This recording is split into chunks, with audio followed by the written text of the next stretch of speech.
আজকে আমি অনেক একটা সুন্দর একটা জায়গায় আমি এসেছি।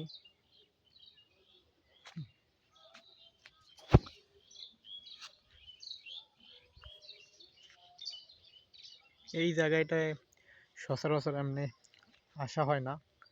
মাঝে মাঝে মন খারাপ থাকলে এই জায়গাটা আসা হয়।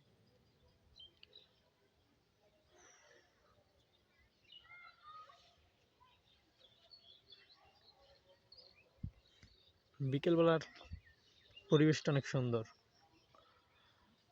ওই কারণে ভালোই লাগতেছে। এটা নৌকা, আমার পাশেই নদী।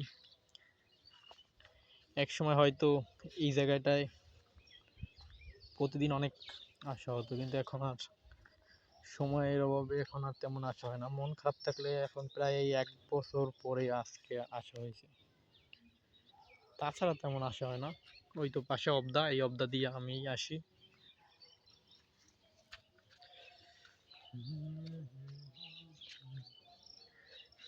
এক সময় এই যে গাছটা না, এই গাছটা ওইখানে একটা দড়ি বাঁধছিলাম অনেক আগে।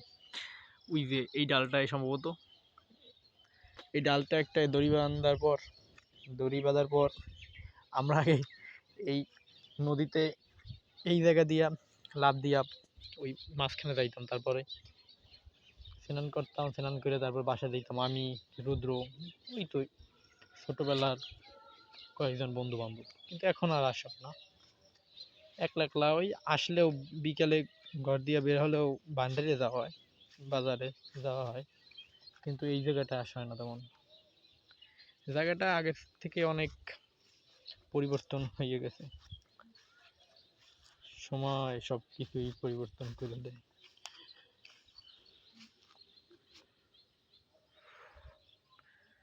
আমার ফোনটার ক্যামেরাটা মানে আজকে একটু বেশি ভালো হয়েছে, বেশি ভালো লাগতেছে।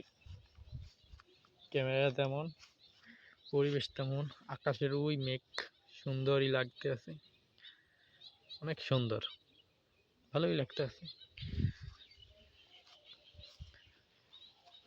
আমার মন বেশিরভাগ খারাপ থাকলেই আমার এই জায়গায় আসা হয়, তাছাড়া তেমন এই জায়গায় আমার আসা হয় না।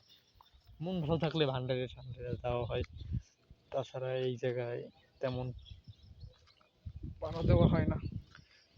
একসময় এই মাটিগুলো আরো নদীর মাঝখান পর্যন্ত ছিল, যেমন এই এই পর্যন্ত ছিল, কিন্তু এখন নদী ভাঙতে ভাঙতে ভাঙতে ভাঙতে এগুলো সম্পূর্ণ পুরা হয়ে গেছে। নদীর পাশে ওই সোলম, কিন্তু দুঃখজনকভাবে আমার কোনো সঙ্গী নেই বর্তমানে, যার জন্য এই সোলমগুলো খাওয়া হইতেছে না। তা নাইলে অন্য আরেকজন থাকলে আমি এইগুলো পারতাম, অবশ্যই পারতাম একটা দুইটা, কারণ আমাকে চোখকে পড়া মানেই তো ওইটা নৌকা। আরেকটা ভালোই লাগতেছে।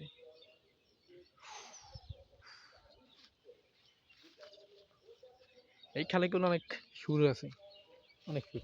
সেদিনকার প্রায় এক না 1 মাস না 2 মাস, 2 মাস আগে আমরা ওই নদীর ওই জায়গাটা আমরা স্নান করতে এসেছিলাম, ওই জায়গাটায়, ওই গাছটার ওই পেশে।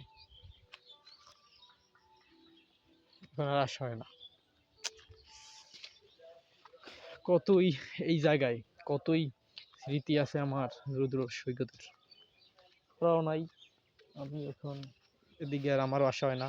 নতুন যারা বন্ধু বান্ধব তারা সবাই ভান্ডারিয়ার, ওই কারণে আর আসা হয় না। আগে আমরা ছোটবেলায় ওই যে নদীর ওপার, নদীর ওপর আমরা অনেক জোরে জোরে ডাক দিতাম, তারপরে ওদিক দিয়েও কোনো ছেলে বা কোনো মেয়ে একটা উত্তর নিত, তারপর উত্তর নেওয়ার পর আমরা ওই তো আজে বাজে কথাবার্তা বলতাম। ছোটবেলার কাহিনী, এটা অনেক আগের, যেমন ক্লাস 5-এ বা ক্লাস 6-এ যেই সময় আমি পড়তাম, ওই সময়। এই জায়গায় মূলত আগে আমরা যে সময় ছোটবেলা ছিলাম না, ছোটবেলায় ইমন ছিল বাড়িতে, নয়ন নয়ন ছিল, বা রুদ্র ছিল, সৈকত ছিল, তারপরে আমরা আসতাম। কিন্তু এখন আমার যত বন্ধু বান্ধব সবাই হচ্ছে গিয়া ভান্ডারিয়ার, তো ওই কারণে এদিকে আর আসা হয় না। সময়ের অভাবে অনেক কিছুই এই জায়গার পরিবর্তন হয়ে গেছে। যেমন এই গাছগুলো আগে ছিল না, এইখানে একটা মাটির হালকা ঢিলা টাইপের এইটা ছিল না। তারপরে এই যে সুপারি গাছটার এই সাইডে আরও মাটি ছিল, কিন্তু পুরো ক্ষয় হইতে হইতে হইতে হইতে পুরো হয়ে গেছে, কিছু করার নাই। ভালোই লাগতেছে, যেমন বাতাস, কোনো গরম নাই, সেই রকম ওয়েদার। ও জাস্ট ও ফিলিংস অস্থির অস্থির। এই জায়গায় অনেক আগে একটা ব্রিজ ছিল, ওই জায়গায়, কিন্তু এখন আর নাই ব্রিজটা। এইখানে একটা ব্রিজ ছিল, অব্দ হয়ে গেছে তো, ওই কারণে এখন একটা ব্রিজ নাই। এই নদী, একা একা এই জায়গায় আসা হয় না, বন্ধু বান্ধব এলাকারটা থাকলে এই জায়গায় আসা হয়, তা না হইলে এদিকে আসা হয় না।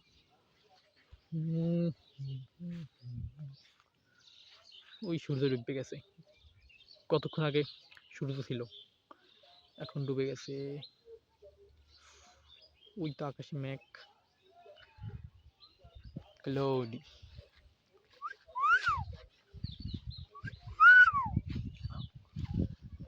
বাতাস ভালোই লাগতেছে। এই ভিডিওটা মূলত করছি আমি স্মৃতি রাখার জন্য, মেমোরি হয়ে থাকবে জিনিসটা।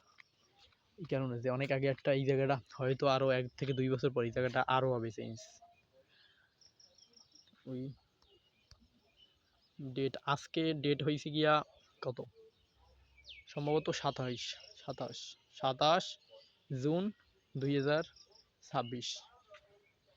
আজকে থেকে 2 থেকে 3 বছর পরে এই ভিডিওটা আমি আবার দেখবো, তারপরে কি কি চেঞ্জ হবে এইটা তারপরে বোঝা যাবে, লক্ষণ করা যাবে, নোটিস করতে পারিব।